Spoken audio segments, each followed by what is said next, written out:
हम अपने सुख की सुविधाएं जुटाई हुई है, कहीं जाना है तो हमारे पास गाड़ी है, रहने का बढ़िया मकान है, गर्मी पड़ती है तो हमारे पास एसी है और कूलर है और ये है और वो है, सारी व्यवस्था सब कुछ ठाट बाट सब बढ़िया है। और मरने के बाद कौन गति होना है, किस योनि में जाना है, कोई ठिकाना है? आज तो हम ठंडी है तो रजाई ओढ़ करके, ये कुत्ता कुतियां घूम रहे हैं, इनको कौन सी रजाई कौन ला करके देगा है? तो नहीं जा सकते उस योनि में, क्या कह देंगे जब ब्रह्मा जी के यमराज महाराज डालेंगे भेजेंगे, जाओ तुमको कुत्ते की योनि में रहना है, तो क्या करेंगे, मुझे लड़ाई करेंगे क्या? नहीं, हम नहीं जाएंगे कुत्ते की योनि में, और कहीं भेज दो पर कुत्ता नहीं बनेगी हम, चलेगी फिर वहां? नहीं चलेगी फिर है। राजा नृग की कथा आती है, ये माया अतिशय प्रबल, इतनी बलवती है कि कब किसको कहां पटक देवे है, कोई ठिकाना नहीं। आप बढ़िया जा रहे, आप सही लाइन से जा रहे हैं, अपने रास्ते पर जा रहे हैं, आपकी गाड़ी सही चल रही है, लेकिन सामने वाले ने टक्कर मार दी तब क्या कर लेंगे है? ये माया ऐसे ही होती है, कहां से कहां टकराव कर दी जाता।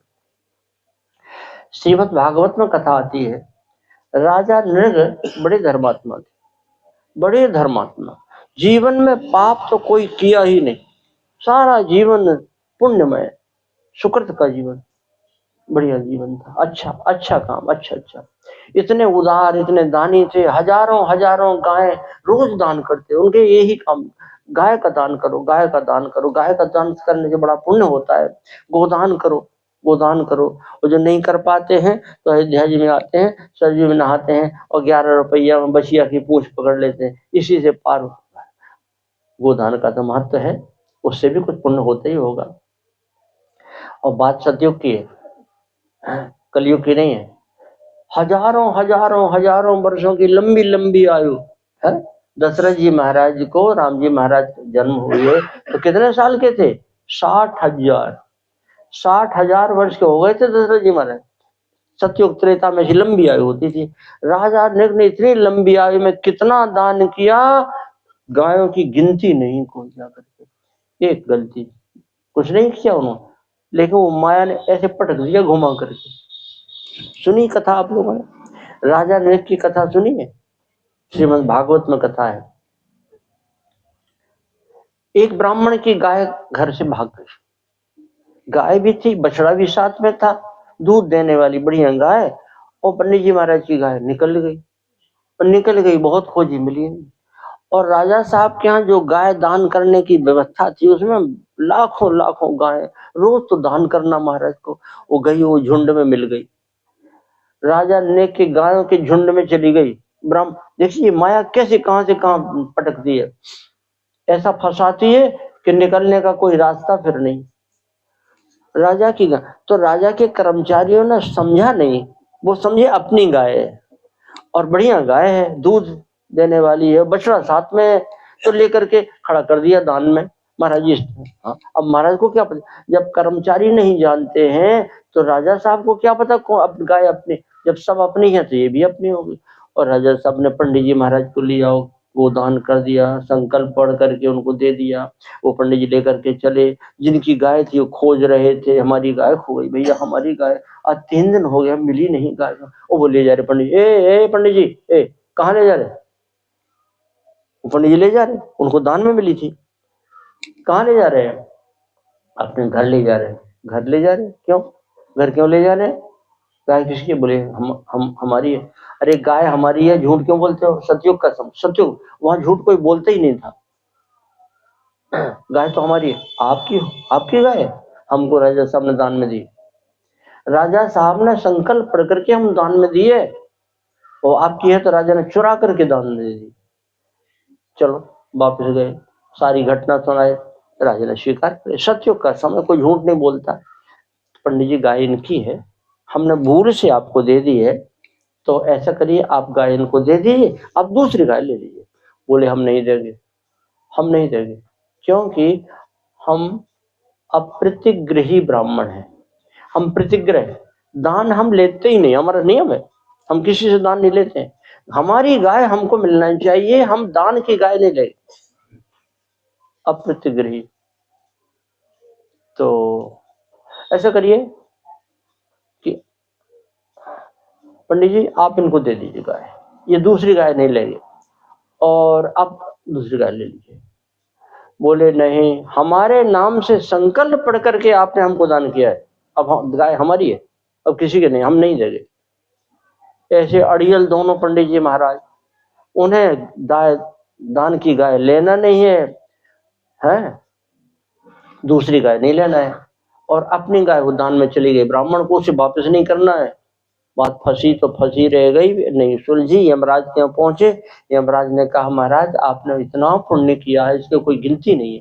श्रीमद् भागवत में कथा है, श्री कृष्ण भगवान ने पूछा आपका परिचय, तो उन्होंने कहा कि हमने इतनी गाय दान की है, आकाश के तारे कोई गिन सकता है, लेकिन हमारे गोदान की गिनती नहीं हो सकती है, इतना बड़ा दानी महापुरुष, लेकिन एक गाय की चोरी का अपराध आपके ऊपर में है, आपके द्वारा गाय की चोरी हो गई है, इसलिए आप गिरगिट हो जाएं। सतयुग के गिरगिट बने महाराज, सतयुग बीत गया, त्रेता बीत गया, द्वापर के अंत में श्री कृष्ण भगवान ने हाथ पकड़ करके बाहर निकाला गिरगिट को, इतना भारी शरीर था, हाथी से भी बड़ा जा गिरगिट।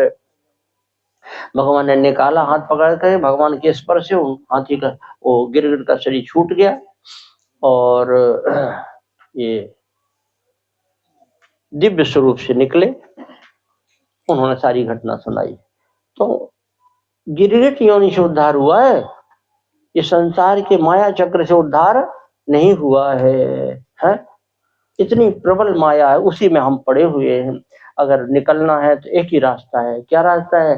भजन करो, भगवान का भजन करो। अगर सुखी होना है तो क्या करो? भगवान का भजन करो। गोस्वामी तुलसीदास जी महाराज ने कहा,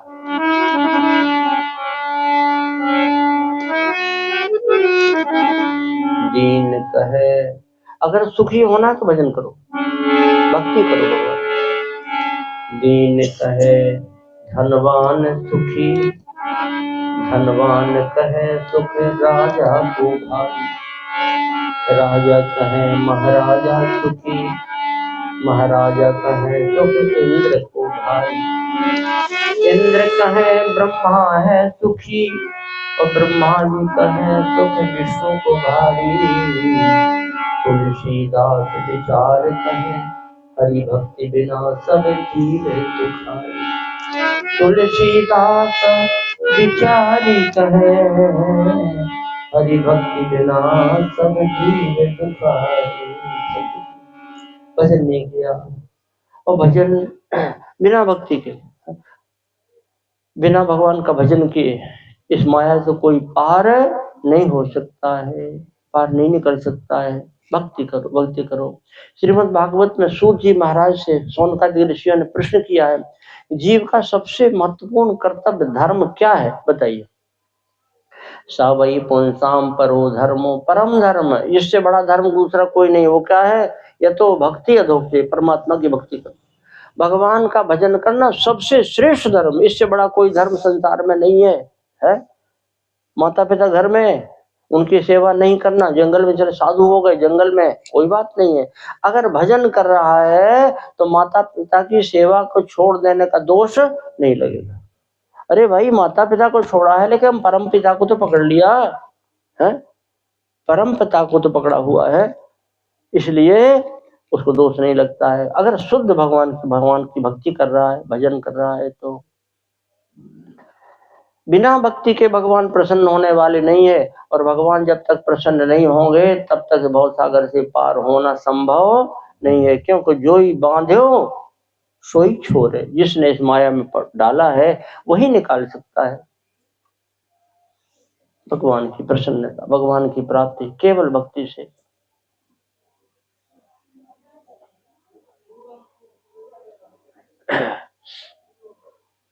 कुछ भी कर लो, बड़े बड़े काम कर लो, तो भगवान प्रसन्न नहीं होंगे।